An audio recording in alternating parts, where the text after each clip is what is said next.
Assalamualaikum warahmatullahi wabarakatuh. Halo sobat mahasiswa semuanya. Perkenalkan, nama saya Fatma Keliata. Pada pertemuan kali ini kita akan membahas mengenai sintak model pembelajaran Scramble. Scramble adalah pembelajaran secara berkelompok dengan mencocokkan kalimat pertanyaan dan jawaban yang telah disediakan sesuai dengan soal. Metode mengajar dengan membagikan soal dan lembar jawaban yang disertai dengan alternatif yang tersedia. Prinsip model Scramble diterapkan dengan siswa untuk menemukan jawaban yang disusun secara acak agar kata menjadi susunan yang benar. Dengan adanya model tersebut akan membantu siswa dan membangun lingkungan-lingkungan yang kondusif dan semangat pada saat pembelajaran. Tujuan model pembelajaran Scramble adalah mengajak siswa mencari jawaban pada suatu pertanyaan secara kreatif dengan cara menyusun huruf-huruf yang dibuat secara acak sehingga membentuk suatu jawaban yang tepat dan benar. Model Scramble dipakai untuk jenis permainan yang merupakan latihan pengembangan dan peningkatan latihan kosakata. Adapun kegiatan pembelajaran kali ini diawali dengan kegiatan orientasi dan apersepsi. Pertama, dalam tahap orientasi, guru mengkondisikan suasana kelas dan siswa sebelum memulai proses pembelajaran dengan berdoa, memeriksa kehadiran siswa dan askripsi. Assalamualaikum anak-anak. Gimana kabarnya hari ini? Alhamdulillah. Oke, ketua kelas, sebelum kita memulai pelajaran hari ini, silahkan pimpin doa dulu.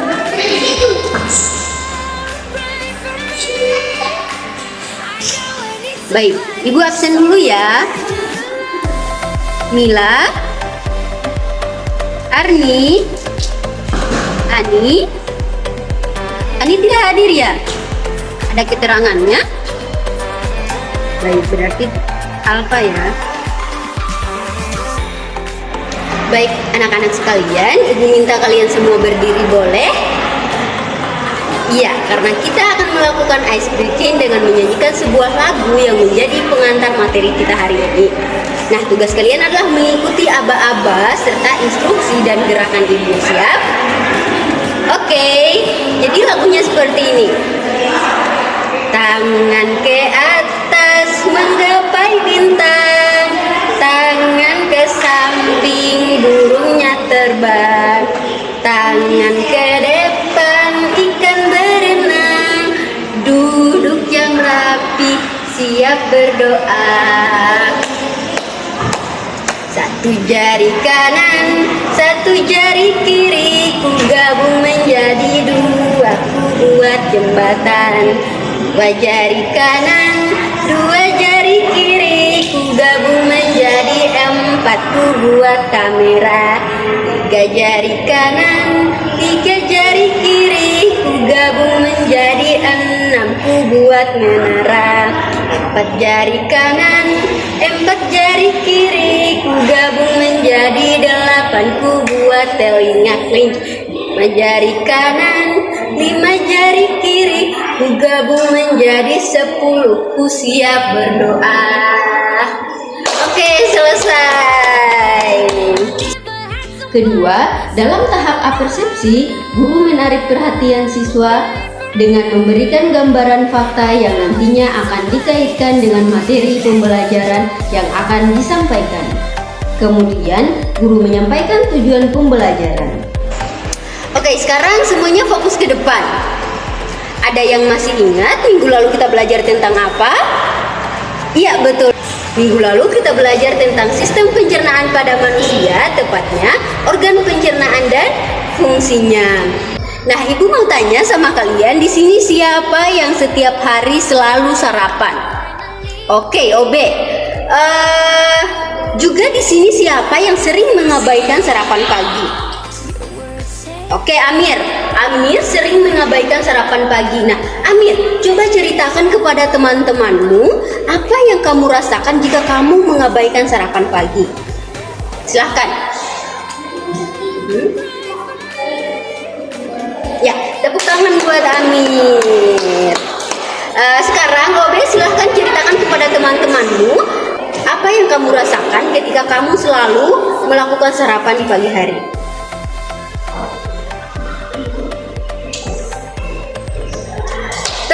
dulu buat OB. Jadi benar ya, ketika kita selalu melakukan sarapan di pagi hari, maka kita akan semakin fokus dan produktif. Sementara jika kita tidak sarapan di pagi hari, kita akan mudah lemas dan bahkan bisa obesitas. Loh, kok bisa Bu? Iya, karena jika kita tidak sarapan di pagi hari, itu memungkinkan pada siang hari kita akan mengonsumsi lebih banyak makanan, sehingga kita bisa mengalami, iya betul, obesitas. Nah, jadi seperti biasa sebelum kita mulai pelajaran, Ibu akan menyampaikan tujuan pembelajaran kita hari ini. Pertama, setelah kalian mempelajari materi ini, kalian diharapkan mampu menjelaskan macam-macam gangguan pada sistem pencernaan. Kemudian yang kedua, kalian diharapkan mampu menjelaskan penyebab dari gangguan pencernaan tersebut. Dan yang ketiga, kalian mampu menjelaskan cara mengobati gangguan pencernaan. Selanjutnya, memasuki kegiatan pembelajaran menggunakan model pembelajaran Scramble. Yang pertama adalah tahap menyediakan materi sesuai topik, di mana guru menyajikan materi yang akan disampaikan pada pembelajaran tersebut dan memberikan informasi kepada siswa. Nah, sebenarnya apa sih yang dimaksud dengan gangguan pencernaan itu? Ya, jadi gangguan pencernaan adalah gangguan yang terjadi pada saluran pencernaan atau yang disebut dengan saluran gastrointestinal. Nah, saluran ini meliputi kerongkongan, hati, lambung, usus halus, usus besar, dan juga pankreas. Nah, anak-anak sekalian, selain memiliki fungsi, organ pencernaan bisa mengalami gangguan jika kita tidak menjaga pola makan kita, seperti mengabaikan sarapan di pagi hari, telat makan, stres yang berlebihan, kemudian mengkonsumsi makanan-makanan yang mengandung lemak dan juga pedas misalnya, ya. Sehingga adik-adik, asupan yang masuk ke dalam tubuh kita sudah seharusnya kita jaga. Bukan hanya kebersihannya, tapi kadar toleransi yang masuk ke dalam tubuh kita harus selalu kita perhatikan agar kita terhindar dari penyakit-penyakit yang disebabkan oleh tidak terjaganya saluran pencernaan. Nah, adapun beberapa macam dari gangguan pencernaan itu, yang pertama misalnya GERD. Nah, GERD atau gastroesophageal reflux disease adalah jenis gangguan pencernaan yang terjadi saat asam lambung naik menuju kerongkongan. Hal tersebut disebabkan oleh melemahnya katup atau sphincter bagian bawah kerongkongan. Nah, jadi anak-anak, normalnya katup atau sphincter ini akan menutup ketika makanan masuk ke lambung. Namun pada penderita GERD, katup ini tidak menutup dengan sempurna sehingga asam lambung naik menuju kerongkongan. Akibatnya apa, Bu? Akibatnya si penderita GERD akan mengalami sensasi terbakar pada dadanya, sesak napas, mual, hingga muntah-muntah. Nah, cara mengobatinya adalah dengan mengubah gaya hidup dan pola makan, termasuk yang pertama, tidak makan dalam porsi yang banyak. Kemudian yang kedua, tidak langsung berbaring setelah makan. Kenapa, Bu? Karena ketika kita langsung berbaring setelah makan, maka lambung kita akan tertekan sehingga makanan dan cairan di dalam lambung akan naik menuju kerongkongan. Gangguan pencernaan yang kedua yaitu batu empedu. Nah, batu empedu merupakan gangguan pencernaan yang terjadi akibat cairan empedu mengandung terlalu banyak kolesterol dan limbah sisa metabolisme. Nah, jadi anak-anak sekalian, batu empedu ini bisa terjadi jika pelepasan empedu mengalami hambatan. Batu empedu merupakan kondisi di mana ada endapan cairan pencernaan yang mengeras di dalam kantong empedu. Nah, orang yang mengalami batu empedu akan merasakan sakit pada perut bagian kanan atas. Karena apa? Karena terdapat batu di dalam kantong empedu. Nah, cara mengatasinya gimana, Bu? Cara mengatasinya bisa dengan obat-obatan, bisa juga melalui jalan operasi. Namun, apakah semua penderita batu empedu bisa dioperasi? Jawabannya tentu tidak, tergantung dari riwayat medisnya. Betul sekali. Nah, kemudian selanjutnya adalah tukak lambung.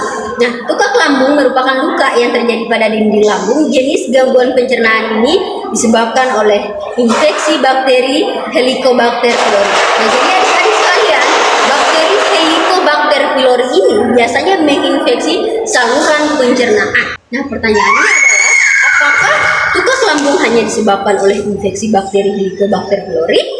Jawabannya tidak. Ada faktor lain yang menyebabkan terjadinya tukak lambung, misal telat makan atau pola makan yang tidak teratur. Kenapa, Bu? Karena pola makan yang tidak teratur menyebabkan lambung kita menjadi sensitif sehingga produksi asam lambung semakin meningkat. Nah, asam lambung yang berlebihan dapat menyebabkan terjadinya gesekan pada lambung dan usus halus yang menyebabkan terjadinya luka pada lambung. Nah, luka pada lambung yang sangat parah bisa menyebabkan pendarahan pada lambung dan jalan terakhirnya adalah operasi pemotongan lambung. Jadi hati-hati ya adik-adik sekalian. Kadang kita keasikan melakukan aktivitas lain sehingga kita melupakan sarapan pagi atau kita melupakan waktu makan. Ntar dulu lah, belum lapar. Padahal ada kondisi di mana pada jam-jam tertentu organ-organ di dalam tubuh kita bekerja dengan maksimal. Misal, kenapa kita disuruh sarapan pada pagi hari? Ya karena pada pagi hari salah satu organ di dalam tubuh kita bekerja dengan maksimal. Organ apakah itu, ada yang tahu? Iya betul, lambung tentunya. Nah, cara mengobati tukak lambung ini bisa dengan mengonsumsi obat-obatan, bisa juga dengan jalan operasi. Nah, kemudian gangguan pencernaan selanjutnya adalah IBS atau Irritable Bowel Syndrome, yakni sekumpulan ciri-ciri gangguan pencernaan termasuk sakit perut, perubahan buang air besar yang setidaknya terjadi 3 kali per bulan selama 3 bulan berturut-turut. Nah, adik-adik sekalian, penyebab dari gangguan IBS ini belum diketahui secara pasti. Namun faktor-faktor lain seperti kondisi kekebalan tubuh yang tidak biasa, kemudian mengonsumsi makanan-makanan tertentu diduga sebagai pemicu dari terjadinya gangguan pencernaan ini.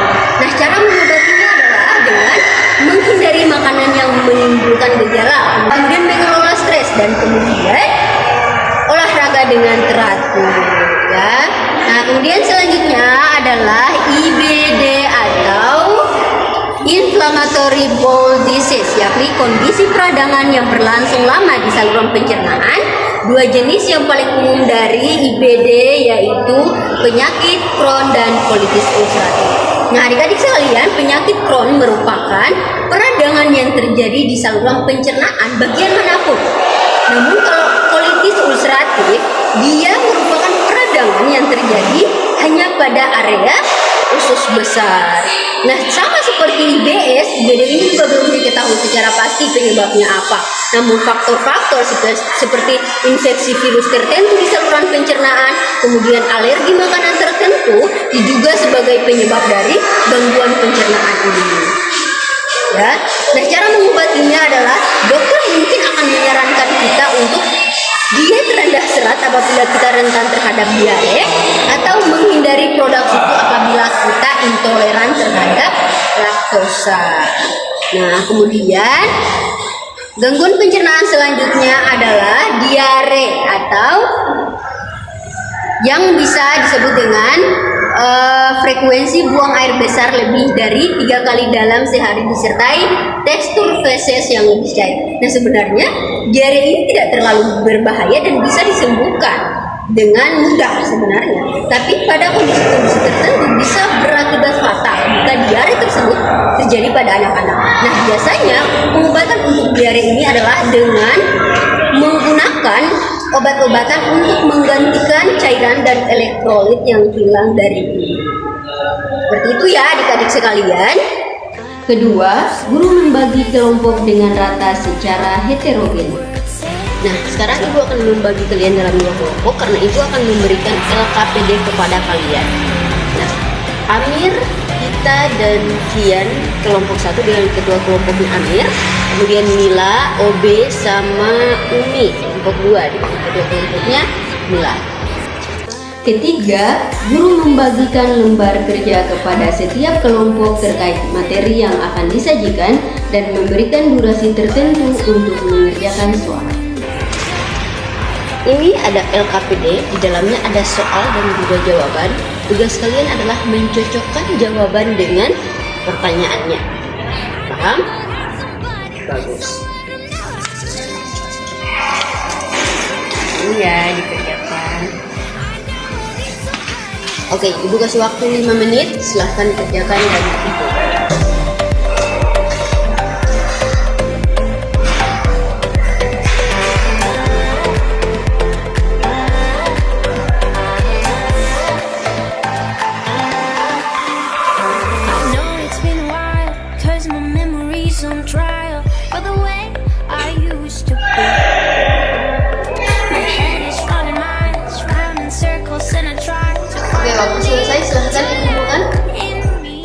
Keempat yaitu tahap penilaian, di mana guru menilai lembar kerja yang telah dikerjakan siswa.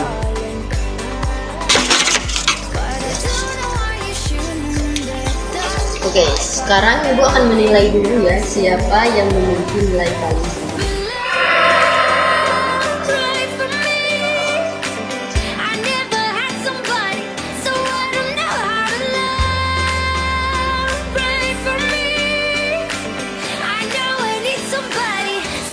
Kelima, tahap apresiasi, di mana guru memberikan apresiasi kepada jawaban siswa. Baik, jadi nilai tertinggi diperoleh oleh kelompok 2 dengan skor nilai 95. Sementara kelompok 1 jangan patah semangat, nilai kalian di 80 tidak beda jauh dengan kelompok 2. Ibu sangat memberikan apresiasi kepada kelompok 2 ya, karena mengerjakan soalnya dengan baik. Itu artinya mereka mengerti apa yang telah Ibu sampaikan. Juga dengan kelompok 1, bukan berarti kalian tidak mengerti, namun kalian harus lebih fokus dan konsentrasi saat belajar.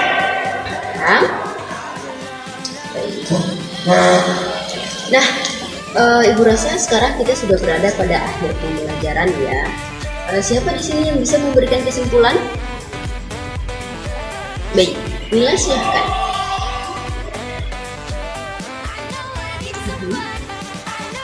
Tepuk tangan buat Mila dulu ya.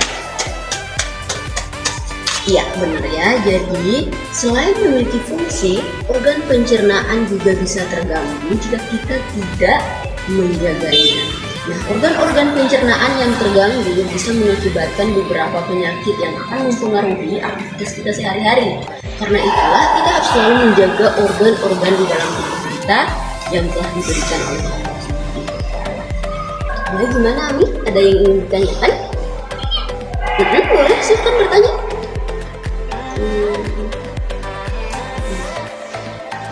Oke, kenapa kita tidak boleh langsung berbaring atau tidur setelah makan ya? Jadi, kenapa kita tidak boleh langsung berbaring atau tidur setelah makan? Karena ketika kita langsung berbaring setelah makan, maka lambung kita akan tertekan. Akibatnya, makanan di dalam lambung akan naik menuju kerongkongan sehingga kita bisa mual dan muntah-muntah. Itu ya Amir. Gitu. Kegiatan pembelajaran yang terakhir yaitu penutup yang terdiri atas tahap refleksi dan motivasi, di mana guru memberikan refleksi dan motivasi terkait pembelajaran yang telah dilakukan. Nah, jadi anak-anak sekalian, selain memiliki fungsi, organ pencernaan juga bisa terganggu jika kita tidak menjaganya dengan baik. Karena itulah kita harus selalu menjaga organ pencernaan kita agar terhindar dari gangguan-gangguan pencernaan yang telah disebutkan di awal. Kenapa? Karena ketika kita sakit, maka segala aktivitas kita di dalam hidup kan terganggu. Oke, Ibu harap kalian akan tetap belajar di rumah karena jika kalian menginginkan nilai yang tinggi, maka kita harus barengi dengan usaha. Mustahil jika kita ingin menginginkan 100, sementara effort atau usaha kita hanya 50. Tahapan terakhir yaitu guru memberi kisi-kisi terkait materi apa yang akan dipelajari pada pertemuan selanjutnya. Kemudian guru menutup pembelajaran dengan meminta siswa untuk berdoa. Baik anak-anak, sekedar informasi bahwa minggu depan kita akan praktek terkait zat-zat pada makanan. Jadi jangan lupa dibawa bahan-bahan praktikumnya. Dan untuk mengakhiri pertemuan kita, silahkan ketua kelas pimpin doa untuk menutup pembelajaran ini.